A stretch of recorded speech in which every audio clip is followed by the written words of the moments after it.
Order order order. देखो, तुम्हारी उम्र बहुत कम दिखती है। अपनी गलती मान लो तो सजा माफ हो सकती है। मैंने कोई गलती नहीं की है। क्या? तुम्हारा नाम क्या है? आजाद। बाप का नाम? स्वाधीन। अपना पता बताओ। जेल खाना। तमाम गवाहों और सबूतों को मद्देनजर रखते हुए और इसकी उम्र को देखते हुए यह अदालत इसे 15 बैतों की सजा मुकर्रर करती है।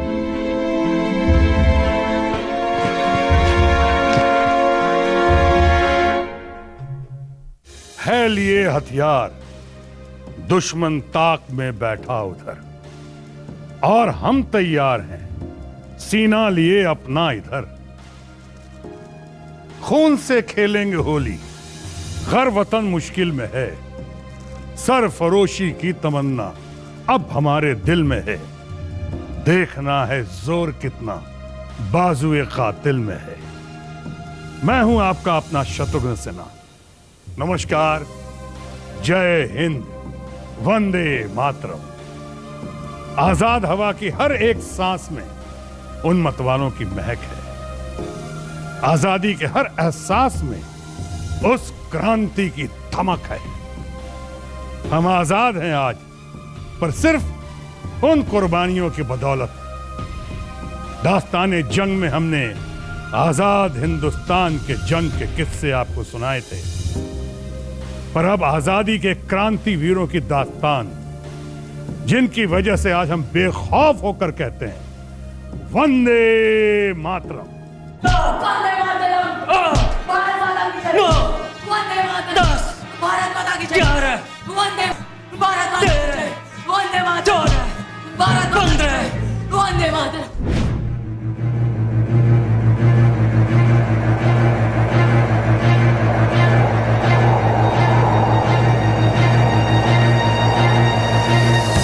शहीदों की अर्थी उठे धूम से, देश वालों तुम आंसू बहाना नहीं, पर मनाओ जब आजाद भारत का दिन। उस घड़ी तुम हमें भूल जाना नहीं। ऐ वतन हमको तेरी कसम, तेरी राहों में जहाँ तक लुटा जाएंगे। भूल क्या चीज है तेरे कदमों पे हम भेंट अपने सरों की चढ़ा जाएंगे। ऐ वतन हमको तेरी कसम, तेरी राहों में जहाँ तक लुटा जाएंगे। ऐ वतन, ऐ वतन। एक सदी पहले की बात है। गुलामी की जंजीरों में जकड़ा हिंदुस्तान सालों की नींद से जाग रहा था। सदियों की बेबसी गुस्से में तब्दील हो रही थी। किसी भी कीमत पर देश आजादी चाहता था, लेकिन इस क्रांतिकारी आंदोलन के बीच हमारे अपने मध्य प्रदेश में एक ऐसा गांव भी था जिनके लोगों को इस बात का इल्म तक नहीं कि देश में क्या हो रहा है, क्या चल रहा है।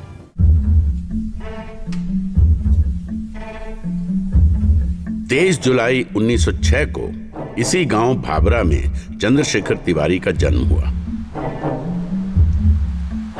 देश के बाकी हिस्सों की अपेक्षा अपनी ही रफ्तार से चलता ये गांव बेहद पिछड़ा था।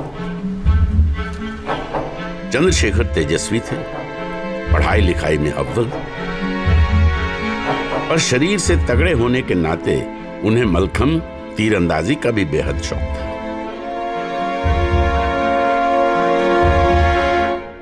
उनका पहलवानी शौक था। कसरत करना, पहलवानी करना अपने को बलिष्ठ बनाना, जैसा कि कहा गया कि स्वस्थ शरीर में स्वस्थ मस्तिष्क का विकास होता है, वो चीज़ें उनके भीतर थी। चंद्रशेखर आजाद उस व्यक्ति के झूलमूल व्यक्ति के धनी नहीं थे, वो अपने हृदय के मजबूत थे। वो हथियार चलाना, शस्त्र चलाना वो जानते थे, क्योंकि अखाड़ों से उनका जुड़ाव था। अखाड़ों में जो व्यक्ति पहलवानी करेगा उसको शस्त्र विद्या भी आएगी, क्योंकि उस समय शस्त्र और शास्त्र दोनों की परंपराएं बहुत तेज थी।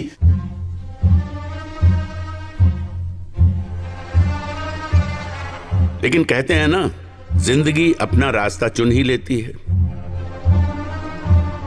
एक छोटे से गांव में लक्ष्यहीन जीवन चंद्रशेखर को रास नहीं आ रहा था। कई दफा घर पर पिता सीताराम तिवारी और मां जगरानी देवी से इसका जिक्र भी किया, पर वो अपने बेटे को घर से दूर भेजने को कहां राजी होने वाले थे। 14 साल के होते होते चंद्रशेखर एक दिन खुद अपना रास्ता बनाने निकल पड़े।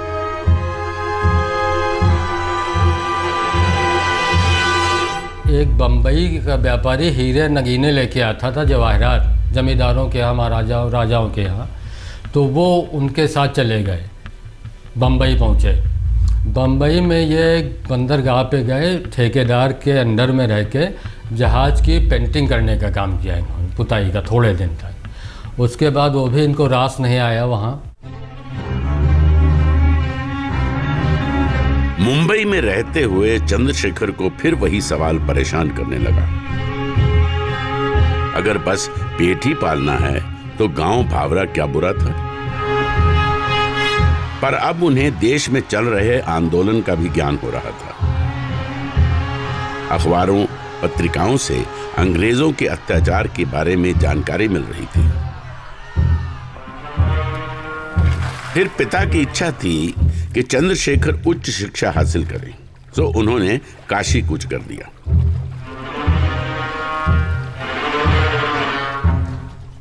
राम प्रसाद बिस्मिल यही चौक इलाके में रहते थे। उस समय राम प्रसाद बिस्मिल भी काशी ही आ गए थे।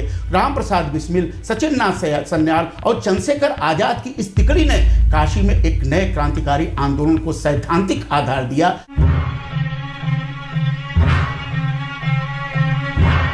काशी उन दिनों न सिर्फ अध्ययन का केंद्र था, बल्कि क्रांति का भी। चंद्रशेखर यूं तो संस्कृत पाठशाला में पढ़ रहे थे, लेकिन उनका ध्यान महात्मा गांधी के असहयोग आंदोलन की ओर था। 1919 में जलियांवाला बाग में अंग्रेजों की बर्बर कार्रवाई ने समूचे हिंदुस्तान को आक्रोश से भर दिया था।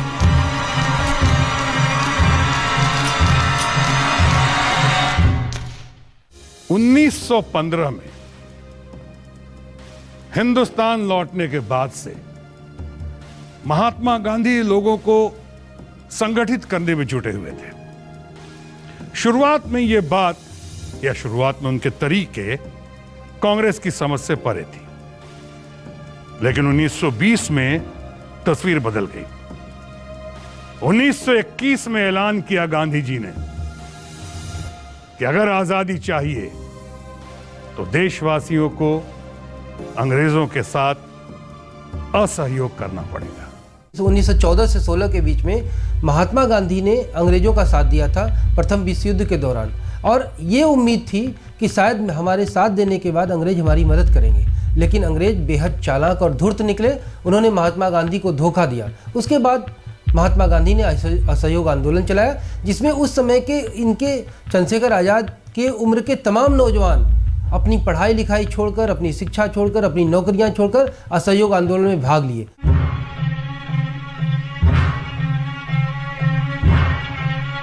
काशी में भी असहयोग आंदोलन की शुरुआत हुई, और यह हुआ संस्कृत कॉलेज से।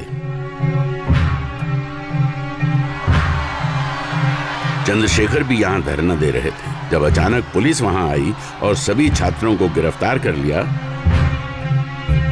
चंद्रशेखर के अलावा बाकी विद्यार्थी उम्र में बड़े थे और उन्हें कठोर कारावास की सजा दी गई। पर चंद्रशेखर को विकल्प दिया गया कि वो माफी मांगकर चेतावनी के साथ छोड़े जा सकते हैं। तमाम गवाहों और सबूतों को मद्देनजर रखते हुए और इसकी उम्र को देखते हुए यह अदालत इसे 15 बैतों की सजा मुकर्रर करती है।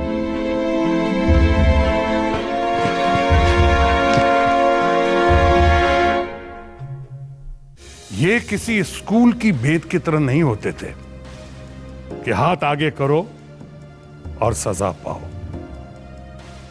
ये पतले और लंबे कसूरी बेत होते थे जिन्हें पानी में रखा जाता था। कैदी को एक टिकटिकी से बांध दिया जाता और फिर पूरे जोर से बेत बरसाए जाते थे, जिससे कि कैदी की चमड़ी उधड़ जाती, मांस फट जाता था और जख्म भरने में 6-6 महीने लग जाया करते थे। अच्छे से अच्छा अपराधी भी इस सजा से थर्राता था। मगर ये तो चंद्रशेखर थे, चंद्रशेखर आजाद।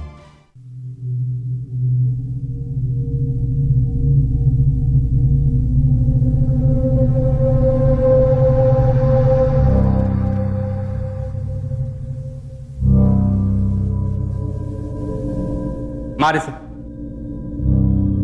वंदे मातरम, दो, वंदे मातरम, तीन, भारत माता की जय, भारत माता की जय। लगातार मारी से भारत माता की जय, वंदे मातरम, भारत माता की जय। मार का असर हो नहीं रहा है, और मार। वंदे मातरम, भारत माता की जय, वंदे मातरम, भारत माता की जय, वंदे मातरम, भारत माता की जय, वंदे मातरम, भारत माता की जय, वंदे मातरम। खोल उसे।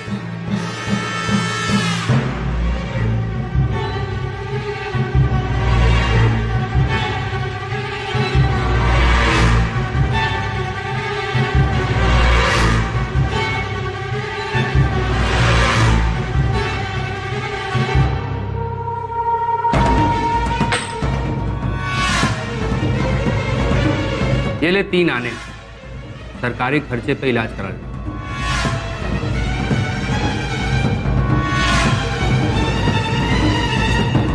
नहीं चाहिए। वंदे मातरम, वंदे मातरम, वंदे मातरम। नाम क्या है तेरा? आजाद।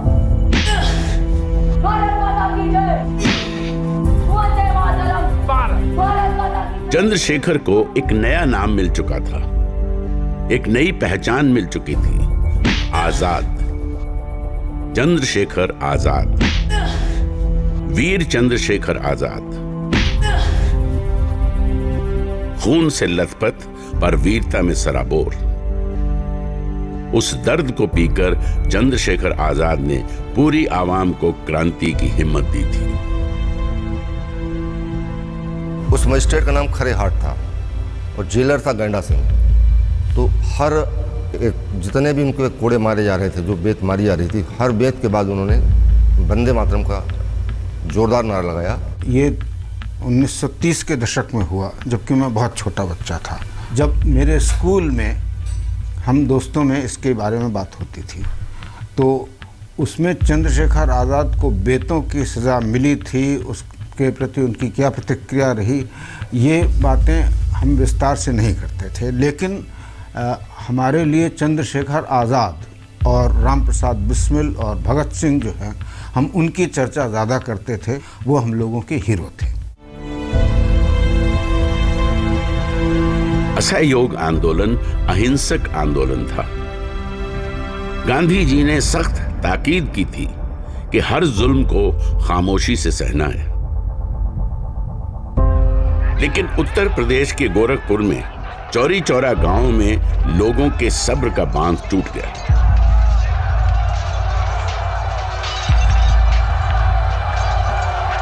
वहां पुलिस की यातना के जवाब में गांव वालों ने पुलिस थाने को घेरकर उसमें आग लगा दी। उस घटना में 23 पुलिस वालों की मौत हो गई थी। महात्मा गांधी ने इसे अपनी विफलता माना और असहयोग आंदोलन को खत्म करने का ऐलान कर दिया। देश के लोगों के लिए यह फैसला कबूल कर पाना मुश्किल हो रहा था। उनकी समझ में नहीं आ रहा था कि जब सभी देशवासी आजादी के लिए प्राण न्योछावर करने तक को आतुर हैं, जब अंग्रेजी हुकूमत हिंदुस्तानी असहयोग के आगे टूट रही है, तब ऐसा फैसला आखिर क्यों? ऊपर से चौरी चौरा कांड में भी इंसाफ के नाम पर दमन ही किया गया। इस कांड में 228 लोगों को गिरफ्तार किया गया था। इनमें से 6 पुलिस कस्टडी में मारे गए और 172 को फांसी पर लटका दिया गया। उस समय पूरे पूर्वी उत्तर प्रदेश के लोगों पर बहुत सारे टैक्सेस लगाए गए, कर बढ़ा दिए गए। यहाँ के ग्रामीण जनता के साथ अत्याचार हुआ, यहाँ के लोगों के साथ, यहाँ तक कि माँ बहनों के साथ अंग्रेज पुलिसकर्मियों ने अत्याचार किए। तो चौरी चौरा के बाद, कांड के बाद ही गांधी जी ने असहयोग आंदोलन वापस लिया था और इसी घटना से तमाम नौजवान, बहुत ज़्यादा नौजवानों में असंतोष था और उसी असंतोष की उपज थी भारत की क्रांतिकारी आंदोलन।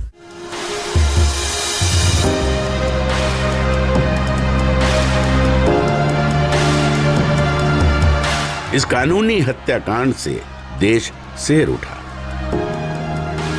महात्मा गांधी के अहिंसा के रास्ते से कई क्रांतिकारियों का मोह भंग होने लगा। चंद्रशेखर उन्हीं में से एक थे। यूं तो क्रांतिकारी संगठन बंगाल में बेहद मजबूत थे। उन्हीं संगठनों में से एक का नाम था अनुशीलन समिति और उधर उत्तर प्रदेश में था क्रांतिकारी दल। जब दोनों संगठनों ने एक होने का फैसला किया तो फिर बना हिंदुस्तान रिपब्लिकन एसोसिएशन और 1923 में हमारे अपने चंद्रशेखर आजाद इसके सदस्य बने। चंद्रशेखर आजाद अब अपनी पढ़ाई लिखाई छोड़ चुके थे और पूरा वक्त देश के नाम समर्पित करते थे।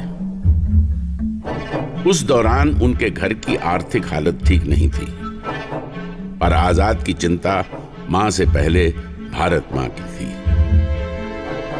क्रांति के लिए भी धन की आवश्यकता थी और आजाद पर जिम्मेदारी थी कि वो धन जुटाएं। भगत सिंह ने पूछा था, कहला तुमने ये बात क्यों पूछी? क्या पूछी थी भगत सिंह ने? पूछा था तुम्हारी माता जी कहाँ, तुम कभी खबर नहीं लेते, आज़ाद पूरे आज़ाद नहीं हो, माँ बाप किसी के याद। तब आज़ाद जी ने जवाब दिया कि हमसे मतलब है, हमारे साथ रहते हो, माँ से क्या मतलब, हमारी माँ क्यों पूछा? नहीं बताया, कभी किसी से नहीं बताया। काफ़ी गरीबी परिवार जी रहा था चंद्रशेखर जी का। पिताजी और माँ काफ़ी गरीब थे, तो इनके पास संगठन का पैसा रहता था। तो किसी साथी ने सलाह दिया कि आप कुछ पैसा वहाँ भिजवा दीजिए, वो गरीब है, भूखे हैं। तो चंद्रशेखर जी ने जो उत्तर दिया वो आज कितना प्रासंगिक है आज के युवाओं के लिए।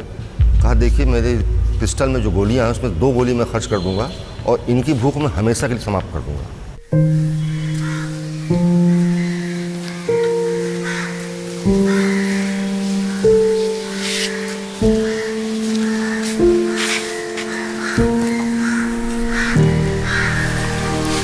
ठीक है, आप चलिए, जो कुछ भी बन पड़ता है मैं करता हूँ।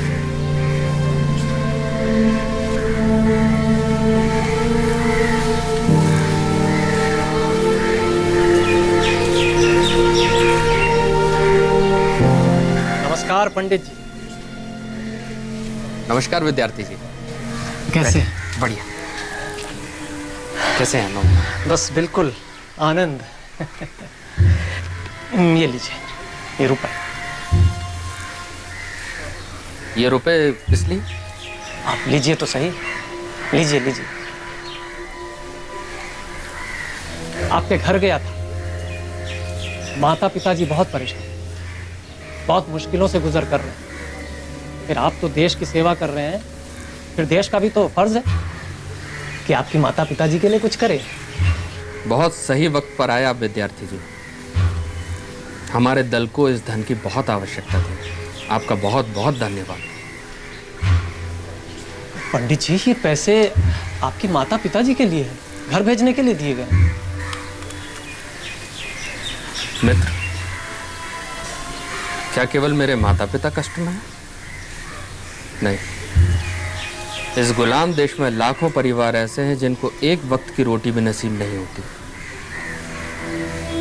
आज मेरे माता पिता की मृत्यु भी हो जाए तो वो मेरा निजी नुकसान होगा, लेकिन पैसे की कमी के चलते मैं अपने पार्टी के उन सदस्यों को भूखा मरते नहीं देख सकता जो देश के लिए मर मिटने को तैयार है। आपका बहुत बहुत धन्यवाद।